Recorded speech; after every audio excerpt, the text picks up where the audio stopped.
excellent, and so much better to hear you read it. The scope for an adult author to get it wrong, trying to speak in the voice of a 16-year-old boy, is quite huge. And you didn't. You nailed it, and that's my opinion, and that's what I've read in quite a few reviews, and obviously the response. How did you get yourself, that many years, not that many years back, but those few years back, into the mind of a 16-year-old? It does seem incredibly close to me, and the more I thought about his predicament in the book, actually the closer it came, and it kind of uncovered memories I thought were long gone.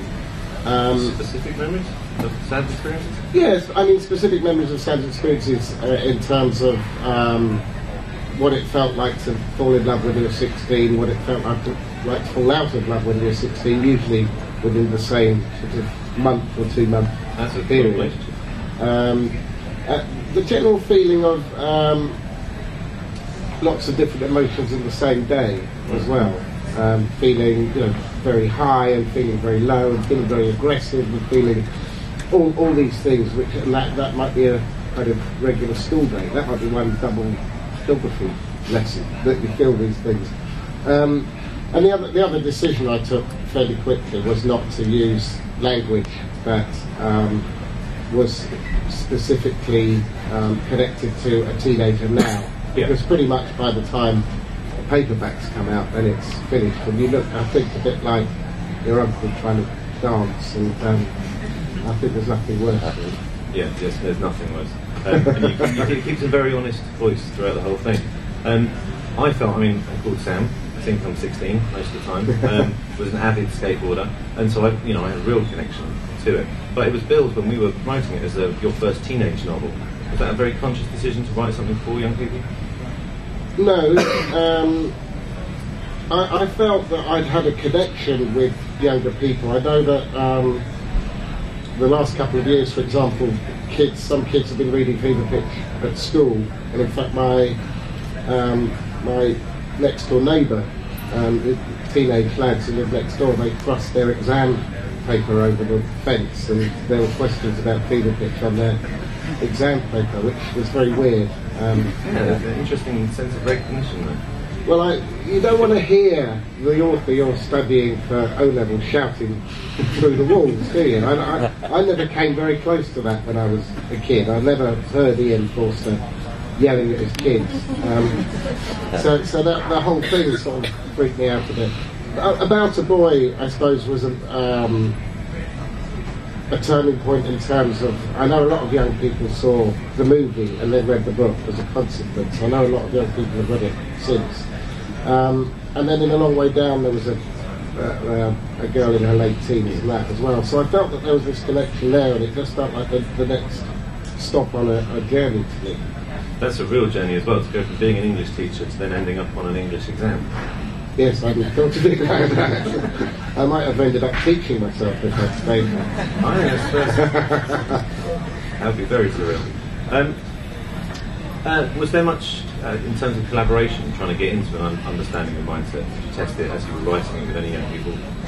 No, I have nephews and nieces around the right age, and they read it when I finished, but they didn't really have any comments to make. My nephew, who was always vile to me, he said it was one of the closest books he'd ever come to capturing his own experience, and I took more out of that than anything else, I think. Excellent, because children can be the harshest and most honest critics. Yes, yeah. And then some of what I felt would have been the most difficult parts to write is as Sam projects into the future and he has to face all the different consequences. And they're really tough and really sensitive things, and it would be really easy to get, how did you, was there much reason? Because you've dealt with issues around teenage pregnancy better than some government campaigns, and that's, we've spoken to the DCFS about it. They were amazed at how on message you were. But was there much research to that, or was that just your understanding? Well, I'd like to say I researched for 2 years or something so I could get it right, but no, everything I think comes as a consequence of, if you've got the character right in the first place, and if you've got the voice right in the first place, and you think you know the person, then I think that the truth of the situation becomes revealed to you as a writer. I chose those where Sam gets whizzed, as he says, into the future 3 times in the book, and once is when the baby is very young, once is when he's a toddler, and once you don't see the baby, but it shows Sam dealing with the consequences of being a parent and not being with the mum. One of the things I wanted to do with those things was to show that actually the whole experience of being a parent, if you're on the outside of it, is incredibly scary, I think. And it's only once you have the emotional bond with the child that you start to feel that you can manage it. And of course, when Sam catches up with himself, when these things happen to him in the present, he's much more equipped to deal with them, simply because he has a bond with his own son. And then, it's big questions, and without giving it away, because you stay on tenterhooks, really not quite knowing which way Sam should go or what decision he's going to make.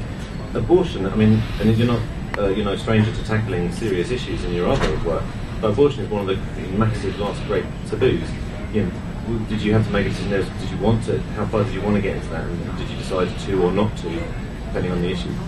Well, I think that's interesting, and I don't know how many people have seen Juno, which kind of, I read criticisms of Juno in terms of its approach to abortion. There was an article in The Guardian saying basically that the heroine had let the side down by not considering it seriously. Well, she did consider it seriously, Juno. She went in and she came out again. She decided not to have one. But the truth is that if you want to write about what it's like to be a young parent, then abortion, for obvious reasons, has to be skirted round. Otherwise you can't write about the issue. I knew that Sam and Alicia would have a baby, and so I had to get myself over that moment where they might consider it. In the book, Alicia doesn't want to, I think for all sorts of reasons, but one is that she's read a lot of stuff on the internet that she has been sort of influenced by, that's from evangelists and people like that. Always a very dangerous thing to do. Yes, but if you look out in the street, England is, as you know, we have the highest teen pregnancy rates in Europe. That's a lot of people not having abortions. So I was slightly puzzled myself, but I'm only puzzled in the way that one would be if you looked out the window. Yeah. No, and it was so impressive the way it was tackled. It's 40 years since the laws changed around that, and it still remains such an issue. And it wasn't just DCFS that we talked to, this is bang on, but the kids that we work with and their response to it equally, and that's a really big gap to manage to...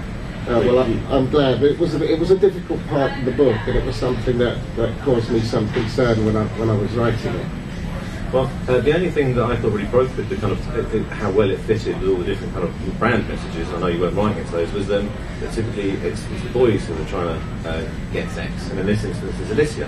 Were you trying to mess with the stereotype, or is she just a bit loose?